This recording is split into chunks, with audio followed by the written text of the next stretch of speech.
Hey, what's up, guys? Back again with soon to be, soon to be a startup video. Um, as you can see, I purchased a new battery.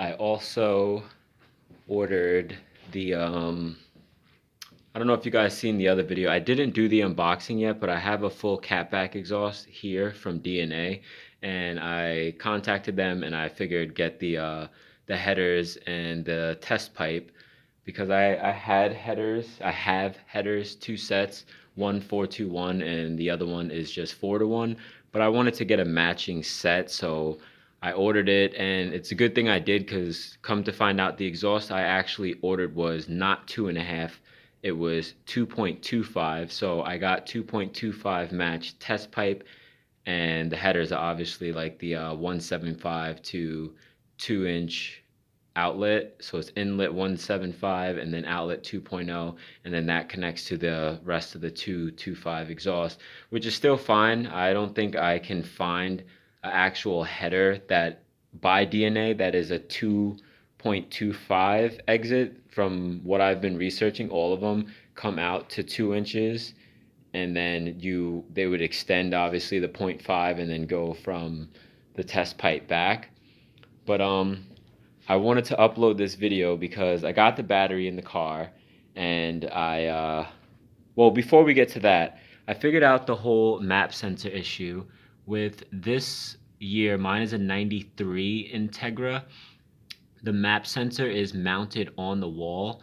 That's why I didn't see the wiring on my wire harness, and I have the map sensor on top here. So what I'm gonna do is I'm gonna delume the rest of these back down and see if it can extend to there, because it's already set up for the evap canister with the vacuum hose. So I just unbolted this whole bracket off of the wall, and I took the map sensor off, and I'm gonna run it here just to make sure that everything's working fine, and then I'll run it to the motor. I'll just run it to the motor. But other than that, I got the axles in, everything works, the gears work, neutral, everything is good. I was extremely excited because I got in the car and I turned the key.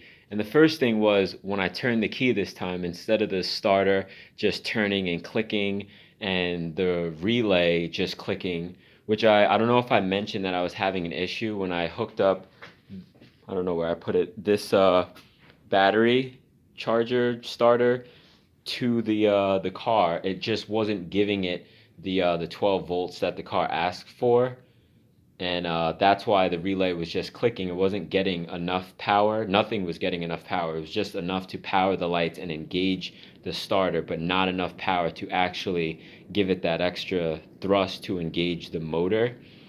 So I figured that out. I had two relays in the car. I thought my relay wiring was screwed, but it's because where my relay was, where it's normally bolted up, there was nothing inside it. But when you look further up, there was a second relay mixed in with some uh, alarm wire harness. So that's why I couldn't find the wiring for the relay. It was plugged into another relay, which they both worked. They both were clicking, so they both were getting power. I took them apart from a video I seen with Eric, the car guy. He showed me us how to diagnose them, and it's about the solder joints inside that causes them. Between weather changes, hot to cold, they expand, they crack, and then you don't have that contact for current. So those are good. But the main reason I updated this video is because I turned the key and obviously the motor was cranking, which got me extremely excited. But the only downer to the fact was I didn't hear I didn't hear the fuel pump like prime. So I know I was saying before, maybe not in the videos, but I was thinking it was going to be a fuel issue. I had drained the gas, got gas all over the garage. I did not expect this thing to have like a half a tank of gas, but it got all over the garage. So I wasn't really in here working much. I got it cleaned up now, but if you can see on my Instagram, it's just at Montaigne West or Montaigne underscore West. there's a picture up there with all the sand everywhere from all the gas that came out. But there's some fresh gas in there now. So yeah, the fuel pump is just not either it's not getting power or it's shot. I think I'm hoping the fuel pump. I don't know. It's like either or. It's a hard thing. I'm hoping it's not shot and it's just not getting power, and I have to figure that out with the wiring. But if it is shot, it's fine. It's like $20 for a new pump. I already have it in my cart just because I figured it'd be one of the things I'd have to replace. The thing with these models is you do have to drop the tank to get to the fuel pump. It's not like right behind it's not right under the seat like it is in most Hondas. But what got me excited was I used one of these little hyper tough funnels, and I just opened up the like you can't see because I'm blocking the light, but I just put a little gas inside the throttle body, and as soon as I turned the key, it it didn't start as in run because I didn't put a lot of gas in. I don't like to do it that way just because I want the system to work the way it should. So starting fluid, I understand with certain cars and cold starts or just test starting, which is what I did just to test start. I just put a little itty bitty amount of gas in there. I turned the key, and you can tell the difference from when the motor's turning over than when you hear that throaty popping that's coming out of the headers. The motor was definitely on. It just I didn't put enough gas in there for it to run off of. And it's not late at night, but it is dark, and I just have just that piece of the header. It's not connected fully under either because this is a 421 header. It's just that piece. So if it would have started up, it would have been pretty loud. But I just wanted to let you guys know in the upcoming videos, the car should once I diagnose the fuel issue, I'm almost sure it will be running.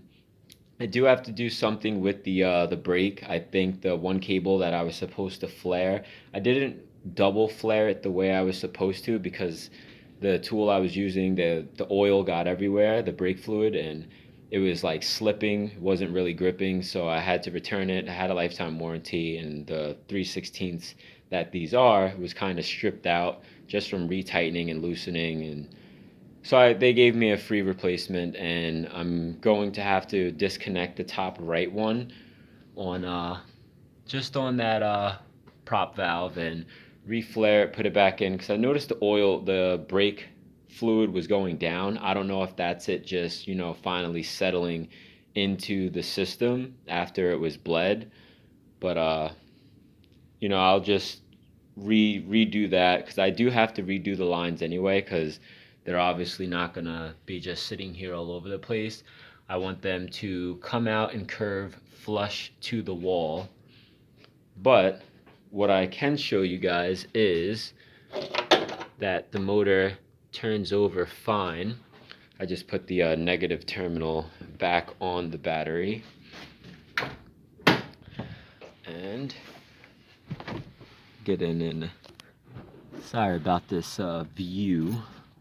Alright, there we go. And alright, I just had to make sure I had the right key.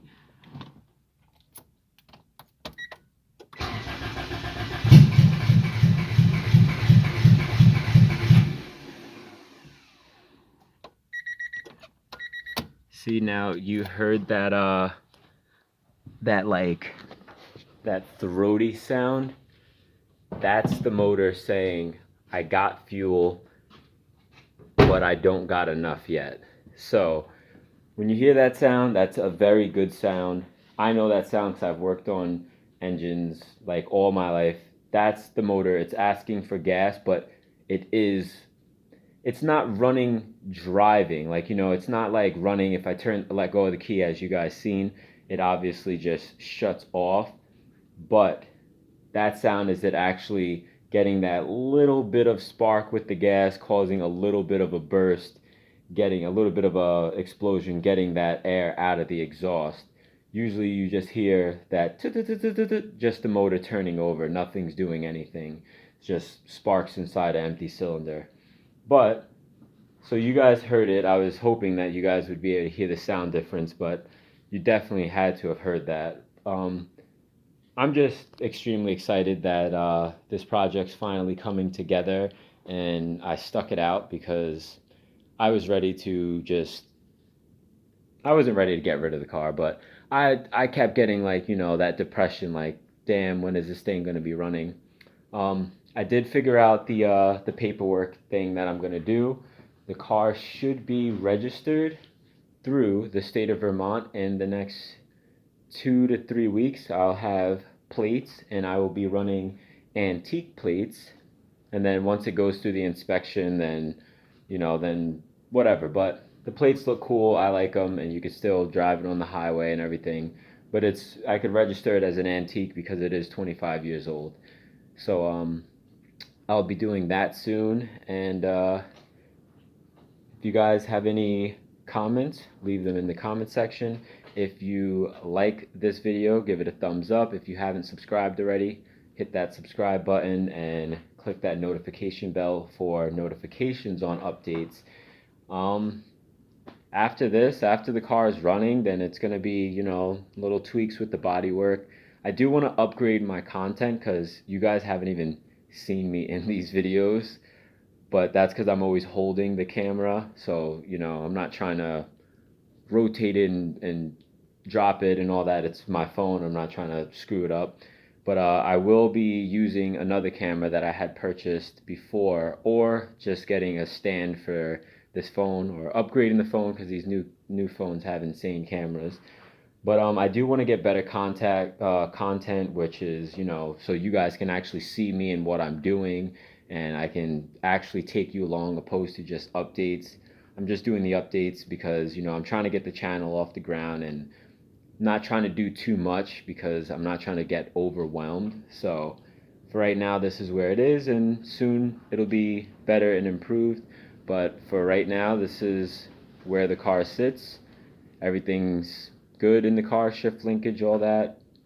Now I'm just gonna diagnose this fuel problem, do the wiring with the map sensor, and I should have a startup video for you guys coming up next. And yeah, stay tuned, and thanks for watching.